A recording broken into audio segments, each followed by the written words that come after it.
Agora da nossa parceria exclusiva com Bom Dia Mercado, eu já converso com ele, Theo Takari, editor-chefe aqui do BDM Online. Theo, muito bom dia para você. Atualize então para a gente o que vem aí hoje nessa agenda da Rosa Riscala, meu querido. Bom dia. Bom dia, Débora. Boa semana. Enfim, né, a mudança no tom do discurso do Jerome Powell na última sexta-feira lá em Jackson Hole reforçou aí as apostas do mercado de que o Fed começará a reduzir os juros americanos a partir de setembro e também mexeu com as expectativas para a Selic por aqui, né? Um alívio nos juros lá fora poderia abrir espaço aí para o Banco Central brasileiro, na verdade, antecipar para dezembro aí o início de dos cortes da Selic. Dentro desse contexto, aí, o mercado deve prestar atenção na agenda doméstica dessa semana, com dados de inflação e de emprego, que podem influenciar aí o rumo da Selic nos próximos meses, né? Lembrando que amanhã temos a inflação medida pelo IPCA 15, né, que deve mostrar uma deflação, ou seja, um recuo aí de 0,21% em agosto, segundo a expectativa do mercado, depois de subir 0,33% em julho. No acumulado de 12 meses, né, o IPCA 15 deve desacelerar de 5,3% em julho para 4,88% em agosto, né? Na quinta-feira é a vez dos números do CAGED, né, com a criação de empregos no país no mês de julho. E a agenda desta última semana de agosto está carregada por aqui, né? Ainda teremos logo mais, né, hoje às 10 da manhã, a sondagem da indústria da construção, que é medida pela CNI, e de tarde, às 3 horas, saem os números semanais da balança comercial. Amanhã, além do IPCA 15, teremos também o resultado das contas externas em julho, com números do investimento direto e do déficit de transações correntes. Na quarta-feira, o Banco Central divulga os dados de crédito e também o fluxo cambial semanal. E na quinta-feira sai outro dado de inflação importante, o IGPM de agosto. E na sexta é a vez do resultado do setor público em julho, nessa semana para lá de carregada, Débora.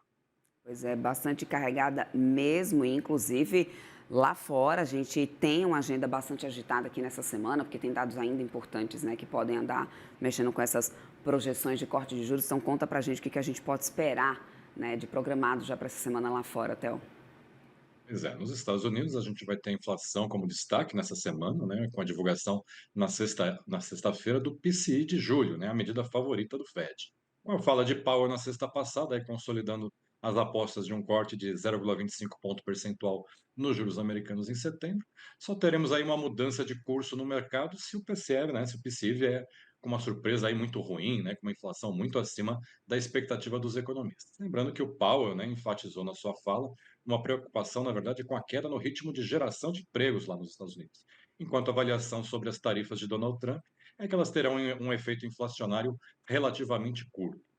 E depois de Powell, né, também seria importante a gente prestar atenção aí com outros membros do Fed que vão falar nessa semana, especialmente aí se eles vão baixar a guarda em relação aos juros, né? Hoje temos o discurso de Lori Logan às 4h15 da tarde e de John Williams às 8h15 da noite.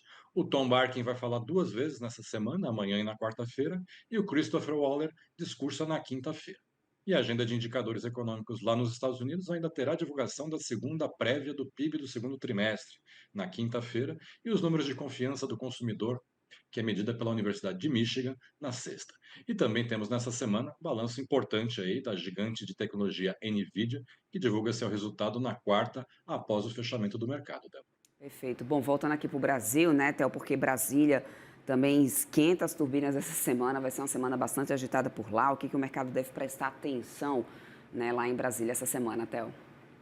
Se já não bastasse a agenda carregada de indicadores nesse final de mês aqui e lá fora, né, temos também que acompanhar essa agenda de Brasília essa semana aí que está bem quente, né? A equipe econômica precisa concluir nessa semana o projeto de lei orçamentária, né, a PELOA de 2026, que deve ser enviado ao Congresso até o próximo domingo, dia 31 de agosto. O problema é que o governo ainda depende aí da aprovação de medidas importantes pelo Congresso para poder fechar as contas, né?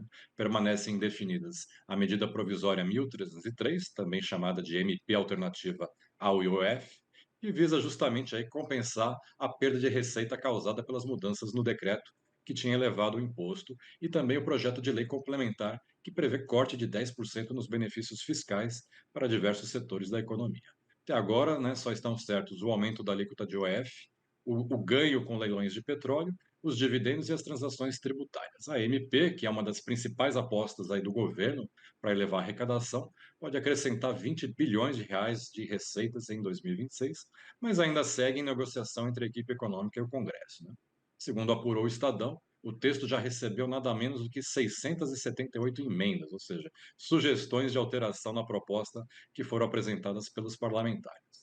O fim da isenção do imposto sobre títulos, né, como letras de crédito, é outro ponto em debate. A equipe econômica estima aí que a medida possa gerar 2,6 bilhões de receita em 2026, mas já admite possíveis alterações aí com a manutenção da isenção para o FIAGRO e para os CRAs. O avanço das discussões também poderia abrir espaço aí para o setor imobiliário pedir o mesmo benefício para os fundos imobiliários e os CRIs, aí, ó, argumentando que a maior parte dos recursos está concentrada em LCIs e LCAs. E ainda temos a PEC 66, que permitirá ao governo ampliar aí o limite de gastos em 12,4 bilhões de reais no próximo ano, mas que ainda depende também de uma votação no Senado para ser aprovada. Outro projeto que pode ser votado essa semana na Câmara, finalmente, é aquele que prevê a isenção do imposto de renda para quem ganha até 5 mil reais por mês. Ou seja, Débora, teremos uma semana para lá de animada em Brasília, isso sem falar nos embrólios envolvendo emendas parlamentares, a família Bolsonaro e, claro, o tarifaço de Trump, que sempre nos reserva surpresas a cada dia, Débora. É isso mesmo. Muito obrigada pelos destaques, meu querido. Espero por você aqui amanhã. Um ótimo dia para você. Até amanhã, Theo. Até amanhã. Tchau, Até tchau. mais.